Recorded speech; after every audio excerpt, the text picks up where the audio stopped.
You want to turn off your phone? Turn off my phone. My phone is off. Oh my goodness. I think it's time for a new phone. Because it's a little broken. Yeah, it's shattered. I like to make space for brokenness. So I'll hold on to this phone.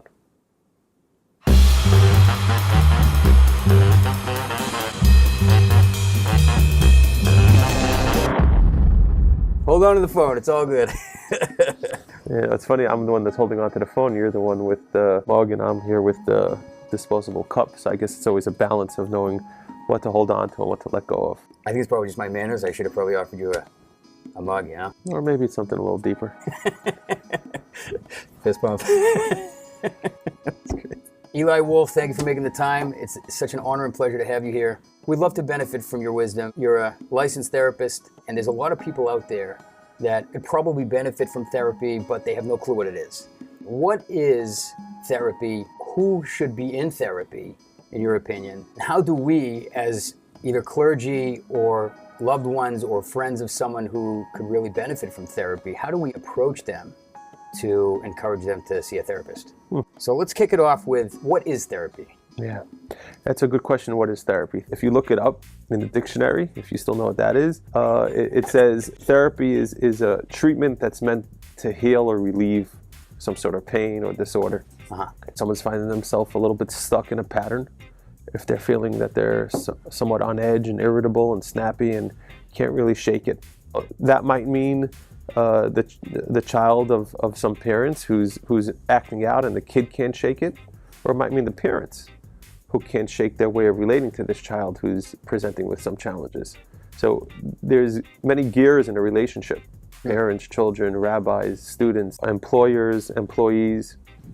They're all part of a system. What therapy could do is help a person recognize his or her own role in how they're contributing or dealing or relating with the challenges that they're facing. Those challenges are subjective. Those challenges are subjective. Many people have objective challenges. If someone doesn't have food to eat, if someone's parents really hurt them, those are serious issues. Therapy could also be a place to heal. Meaning after traumatic experiences like that. A place to heal. They might need a little bit of healing first before they could actually find the trust within themselves, the confidence within themselves to be able to say the things that they've always wanted to say but are too scared. My premise coming into this was a person who's struggling with a life situation that shouldn't be such a struggle is someone who is a good candidate for therapy. Everyone's under a similar amount of stress. If someone's having tremendous stress where they're just totally panicked and feeling anxiety all day long, that would be a good candidate to see a therapist.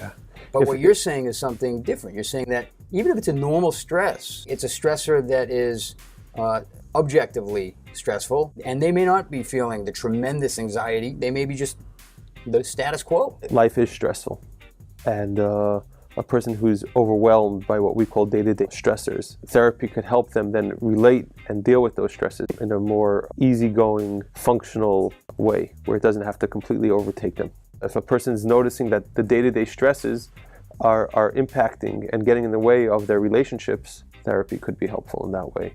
But the goal of all therapy, in my opinion, is to help a person be able to cultivate within himself a sense of trust and confidence to be able to deal with the day-to-day lives and not to stay in therapy. It's a way for them to be able to get in touch with and access a part of themselves that is trusting, that is nurturing, that is caring, that is able, that could relate to challenges and difficult situations in ways that feel productive and good.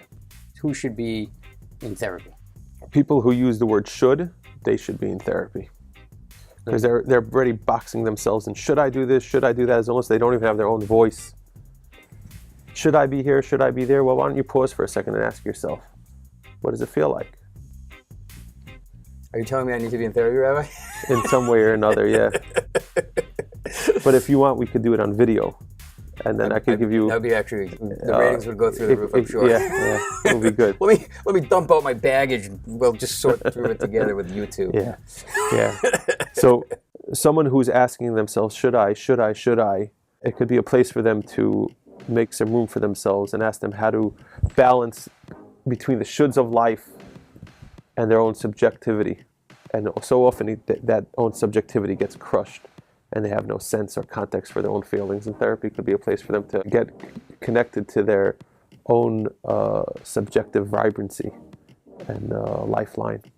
So if someone's finding themselves unsure and it's keeping them in that sort of quiet, debilitating paralysis, a good therapist might be able to help them. How do we approach someone that should probably, not should.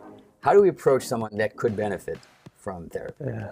Well, like anyone who's stuck in a position where they don't have either the capacity to even know that they're kind of struggling and they're paralyzed, or they're too frightened, we got to approach them gently and sometimes very firmly, depending on what the issues are. If someone is in the throes of an addiction, it's a whole different approach. But someone who's dealing with self-esteem issues and feeling somewhat preoccupied with what are people thinking of me, and that creeps into a little paralysis of them not feeling fully alive.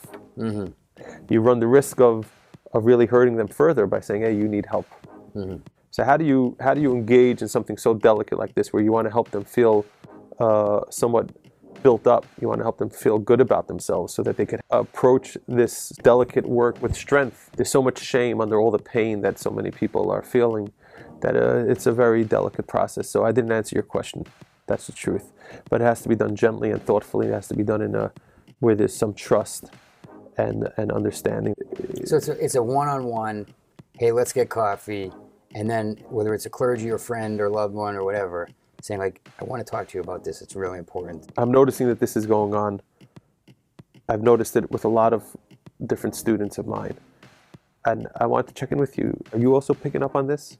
And I want to let you know that I'm here for a moment to make some room to talk about it, because many people just notice it on their own in their own quiet way, and it could feel somewhat isolating. That could be step one. It opens up a safe space to let the person access this thing that they've kind of been keeping quiet. The next step would be if they engage in if it's something that feels right. And again, we're not talking about dangerous situations, right? But that would be that's definitely the ideal way to go about it. Now, sometimes it has to come in another way. Sometimes it has to be forced. But that just, if you want to know the cleanest. Right, we're not talking about like suicidal or alcoholism or drug addiction or anything like that. Infidelity, I'm saying there are other serious issues where a rabbi or clergy has to take a firmer stance. But the kid who's going through college or dabbling in relationships where that's end up hurting him or her, depending on the severity, you're going to want to approach it by creating a safe space where they could then feel more regulated internally, which then will allow them to have some exploration and eventually transformation. All therapy and all growth stems from relational security. If they're feeling good, if they're feeling somewhat safe with you, relational security begets self-regulation, which then brings about exploration and growth. Basically, once that safe space is created and the person engages and talks about what's going on, then there's obviously the referral to a therapist. Tell us about that. If there's some sort of shared agreement or understanding that this is an issue and it is getting in the person's way, and they have some willingness to want to take a look at it to see how they could help themselves. So then a person like you would say, here's a person that has helped others in this situation, and I think it would be worth it to give them a call. Okay, so the main challenge really at the meeting, creating that safe space that the person does want to engage in. Yeah, but now you're not going to want to engage with them to the depth of what's happening. You might not be qualified for that, or you might not have the time or the heart or the space to do that. But you want to give a message that you're on the same page as them. You're not here to judge them. You're not here to say this is a problem and therefore I see you as less. Do you notice this problem? I'm noticing it. I care about you. Some people who've had similar issues, they've not only been able to help themselves in this area, but they've actually been able to grow and thrive in ways that were just not even on their radar. It's a real pleasure having you here. Thank you for sharing this insight with us. See that you're on a track to help a lot of people heal and work through those things, preventing them from hitting their potential. Thank you so much for making the time. Good to be here.